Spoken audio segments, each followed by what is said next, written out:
Assalamualaikum warahmatullahi wabarakatuh. Saya Umi Nandiro, dosen akuntansi FEB Unisma, yang pada semester ini mengampu mata kuliah perpajakan. Bagaimana teman-teman kabarnya? Semoga di perkuliahan online semester ini tidak mengurangi semangat teman-teman untuk tetap belajar. Nah, ini kontak saya bisa melalui line ini di nomor WA ataupun email.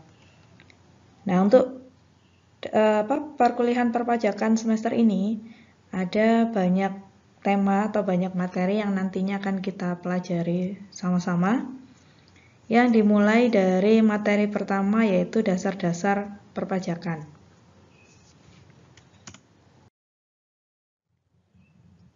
Nah, pajak itu apa? Mungkin ketika mendengar kata pajak itu tidak asing di teman-teman semua karena seringkali kita menjumpai atau mengalami ya hal-hal yang berkaitan dengan pajak. Mungkin ketika kita belanja di minimarket, nah itu kita sudah dikenakan pajak. Nah, itu nanti kita akan pelajari pajak karena pajak itu jenisnya banyak. Termasuk ketika kita punya kendaraan bermotor, nah kita kan juga harus bayar pajak. Nah, itu pajak yang seperti apa? Sebelum kita membahas lebih jauh tentang pajak, maka idealnya kita tahu definisi pajak itu apa. Kalau kita baca di berbagai referensi, definisi pajak itu banyak sekali, menurut banyak ahli.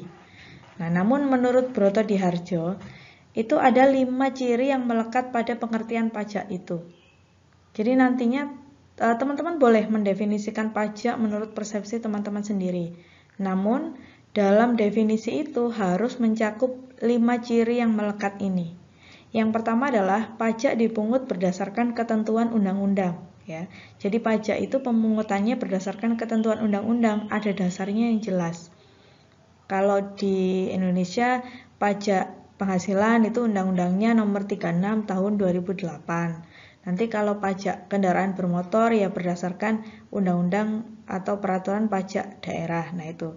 Jadi bedanya pajak itu dipungut berdasarkan ketentuan undang-undang. Yang nomor 2, dalam pembayaran pajak tidak dapat ditunjukkan adanya kontraprestasi pada individual oleh pemerintah. Artinya apa? Ketika kita telah membayar pajak, kita tidak langsung dapat manfaatnya. Tidak seperti jual beli. Kalau kita dalam transaksi jual beli kan ketika kita membayar maka kita dapat sesuatu kan. Misalnya kita beli barang, maka ketika uangnya kita serahkan kita dapat barangnya. Nah, beda dengan pajak. Ketika kita sudah membayar, kita tidak bisa langsung dapat manfaatnya. Tapi nanti itu dikumpulkan oleh pemerintah, digunakan untuk membiayai kepentingan pemerintah, termasuk juga pembangunan fasilitas umum. Nah, barulah kita dapat manfaatnya.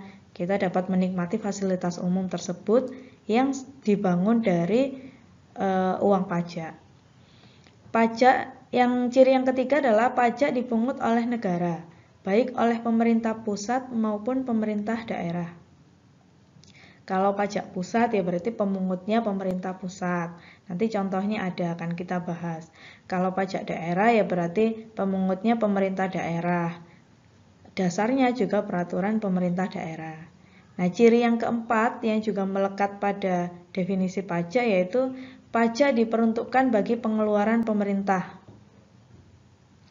Nah, apabila dari pemasukannya masih terdapat surplus, maka dipergunakan untuk membiayai investasi publik. Nah, seperti yang sempat saya singgung tadi, jadi uang pajak itu dikumpulkan oleh pemerintah yang kemudian nantinya akan digunakan untuk membangun fasilitas publik atau fasilitas umum yang bisa kita nikmati atau kita manfaatkan bersama-sama.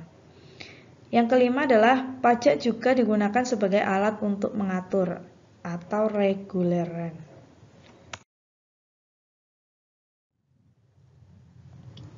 Berikutnya, pajak itu jenisnya banyak ya. Di sini akan kita pelajari beberapa jenis pajak berdasarkan metode pemungutannya. Itu ada 2, pajak langsung dan pajak tidak langsung. Pajak langsung itu yang gimana? Adalah pajak yang dikenakan terhadap pendapatan dan kekayaan seseorang atau badan usaha yang disertai dengan surat ketetapan pajak. Nah, kalau pajak langsung ini dikenakan langsung terhadap subjek pajaknya, terhadap objek pajaknya langsung, tidak melalui perantara. Contohnya apa? Pajak penghasilan. Baik itu penghasilan orang pribadi maupun penghasilan badan atau perusahaan. Nah, kenapa itu disebut pajak langsung? Karena yang dikenakan pajak adalah langsung kepada orang yang berpenghasilan, yang dikenakan langsung penghasilannya. Jadi tidak ada perantara, walaupun mungkin nanti dalam pemungutannya ada perantaranya, cuman kita fokus ke pengenaan pajaknya. Nah, untuk pajak tidak langsung adalah pajak yang dipungut dari pihak tertentu yang pemungutannya dilimpahkan oleh pemerintah kepada pihak lain atau kepada orang lain. Jadi ada mediator untuk pemungutannya. Contohnya adalah pajak penjualan, PPN, ya, yang seringkali kita alami atau kita bayarkan ketika kita membeli barang di minimarket, itu kan pasti ada PPN-nya. Nah, itu pemerintah mungutnya ke kita kan nggak secara langsung, tapi melalui perantara minimarketnya itu. Jadi PPN itu dipungut oleh minimarket yang nantinya akan disetorkan oleh minimarket ke pemerintah. Nah, itu kan ada 3 pihak kan, berarti pemerintah, minimarket, dan kita sebagai konsumen. Jadi itu adalah salah satu contoh pajak tidak langsung. Berikutnya berdasarkan pemungutnya. Nah, jenis pajak itu ada 3, pajak pusat yang dipungut oleh pemerintah pusat, pajak daerah yang dipungut oleh pemerintah daerah, kota atau kabupaten, contohnya pajak restoran, hotel, retribusi iklan, kemudian ada pajak provinsi, contohnya adalah pajak kendaraan bermotor, dan PBB. Nah, ini ada beberapa hal yang kayaknya mirip ya dengan perpajakan atau dengan pajak. Pajak, retribusi, dan sumbangan. Nah, perbedaannya apa dari ketiga hal tersebut? Kalau pajak itu wajib ya, retribusi juga wajib. Kemudian kalau sumbangan wajib apa sunnah? Di sini saya tulisnya tidak wajib. Karena memang di beberapa hal atau di beberapa kondisi tertentu sumbangan itu kan bisa jadi tidak wajib ya. Kemudian berdasarkan pemungutnya, kalau pajak itu dipungut oleh pemerintah pusat atau pemerintah daerah, kalau retribusi hanya dipungut oleh pemerintah daerah. Contohnya seperti retribusi parkir atau retribusi iklan. Nah, kalau sumbangan dipungut oleh lembaga sosial tertentu. Dasar hukumnya untuk pajak berdasarkan undang-undang perpajakan, bisa bentuknya undang-undang, bisa bentuknya KMK atau ketetapan Menteri Keuangan, bisa juga bentuknya Perpres atau surat edaran Dirjen Pajak.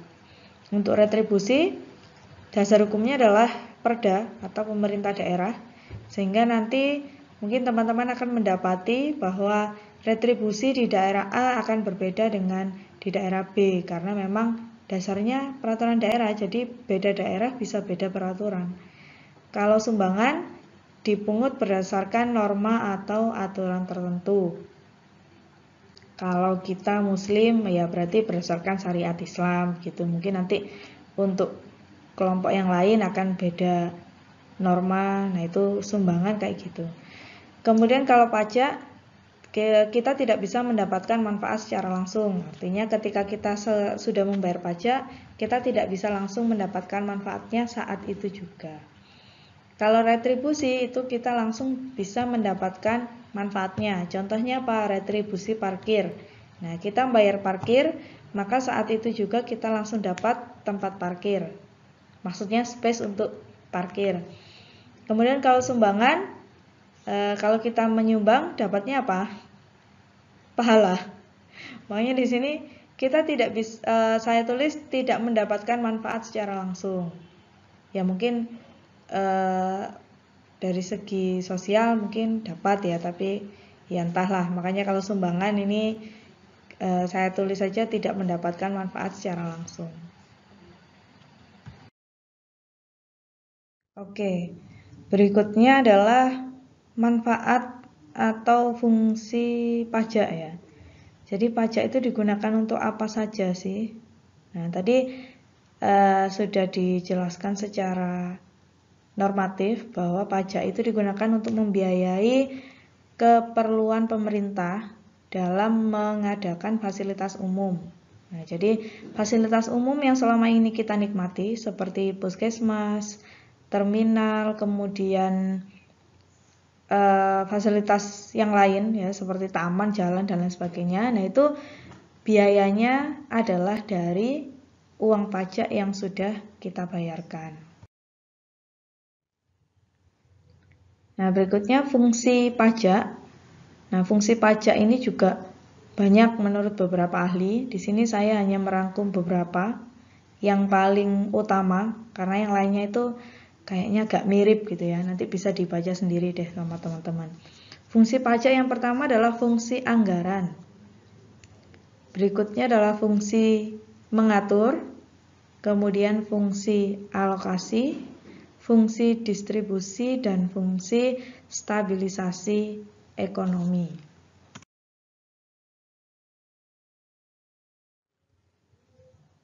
Nah, sistem pemungutan pajak di Indonesia setelah adanya revolusi perpajakan tahun 1998 itu disepakati diberlakukan 3 sistem pemungutan pajak.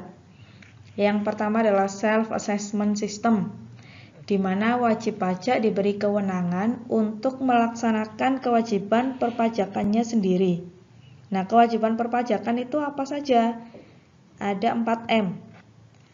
M yang pertama adalah mendaftarkan diri untuk memperoleh NPWP.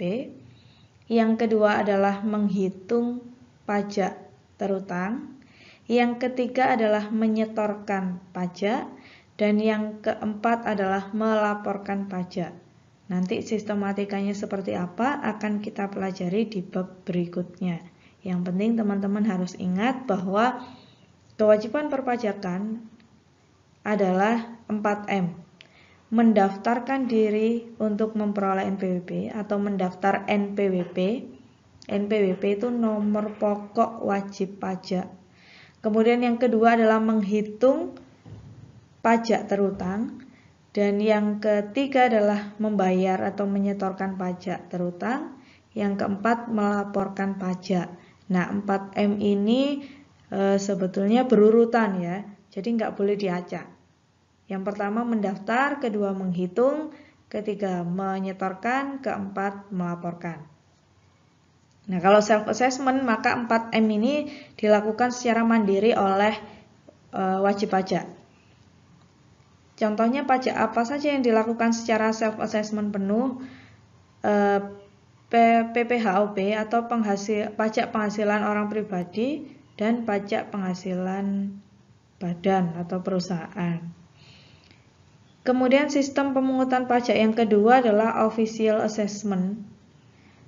Nah, ini bedanya dengan self-assessment adalah penetapan dan pemungutan pajaknya dilakukan oleh Fiskus. Artinya kita nggak ngitung sendiri, tapi dihitungkan oleh petugas pajak atau istilahnya adalah Fiskus. Contohnya apa?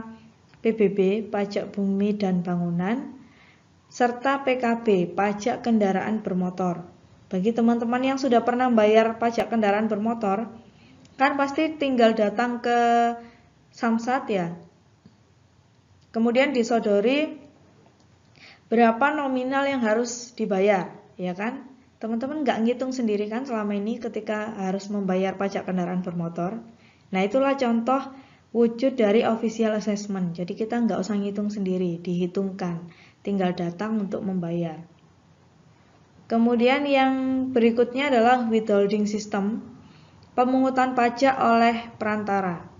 Contohnya adalah PPN, PPh 22 dan PPh 21. Itu bisa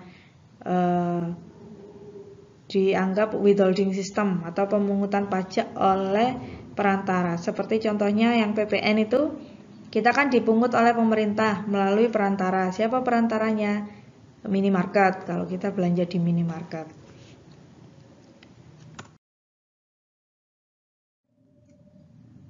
Oke, itu tadi sekilas materi tentang dasar-dasar perpajakan. Untuk lebih lengkapnya atau upgrade materi, teman-teman bisa membaca sumber penunjang lainnya, bisa dari berbagai sumber.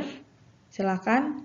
Nah, ini untuk pengayaan materi 1, silakan boleh diamati 2 gambar ini, lalu kemudian dianalisis, dikaitkan dengan fungsi perpajakan. Tadi kan singkat sudah saya singgung fungsi perpajakan itu apa saja.